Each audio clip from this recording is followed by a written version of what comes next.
Hey guys, hello Kamareddy, అందరికీ నమస్కారం.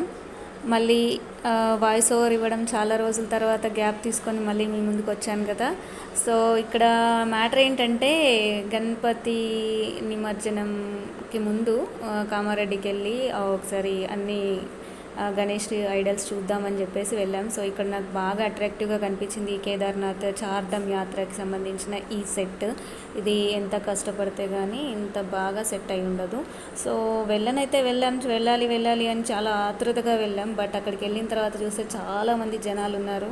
వీళ్ళందరినీ చూసి ఆ లైన్ క్యూ అంతా చూసి ఇంకా అయ్యేటట్లు లేదు ఇంకా ఈరోజు దర్శనం అని చెప్పేసి ఇంకా బయట నుండే వీడియో తీసేసుకొని అంతకే తృప్తిపడి బయట నుండే చూసేసాం. ఇదంతా సెట్టింగ్ చూడండి ఎంత బాగుందో, సేమ్ కేదార్నాథ్లో ఉన్నట్టుగా పూర్తిగా కాకపోయినా సాధ్యమైనంత వరకు వాళ్ళు ట్రై చేశారు. మేబీ కొంచెం వర్షాలు బాగా పడాయి కదా కామారెడ్డిలో, సో దానివల్ల కొంచెం డ్యామేజ్ కూడా అయిందని విన్నాను.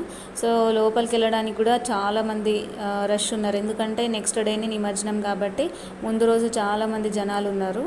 సో మేము అందుకే లోపలికి వెళ్ళలేకపోయాం, చాలా టైం తీసుకుంది. అప్పటికే మాకు 12 అయింది. తర్వాత ఇంకా దర్శనం అక్కడ అయ్యేలా లేదని చెప్పి ఈ మిగిలిన గణేష్ ఐడల్స్ దగ్గరికి వచ్చేసి అన్నీ చూసుకున్నామండి. దాని తర్వాత ఇక్కడ షాపింగ్ చూడండి. మా కామారెడ్డిలో షాపింగ్ అంటే నాకు చాలా ఇష్టం గణేష్ టైంలో. సో రోడ్డుకి 2 సైడ్స్లో ఓల్డ్ బస్ స్టాండ్లో మొత్తం షాపింగ్సే ఉంటాయండి.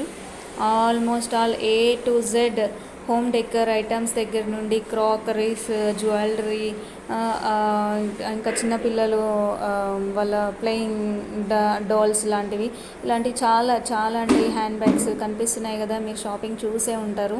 సో నార్మల్గా ఏదైనా చిన్న పల్లెటూరులో కానీ లేదంటే ఇంకెక్కడైనా కానీ ఒక గణేష్ నిమజ్జనం ఉంది అని అంటే ఇలాంటి చిన్న చిన్న పిల్లలు ఆడుకునే ఐటమ్స్ తీసుకొచ్చి జాతరలాగా అలా పెడుతుంటారు.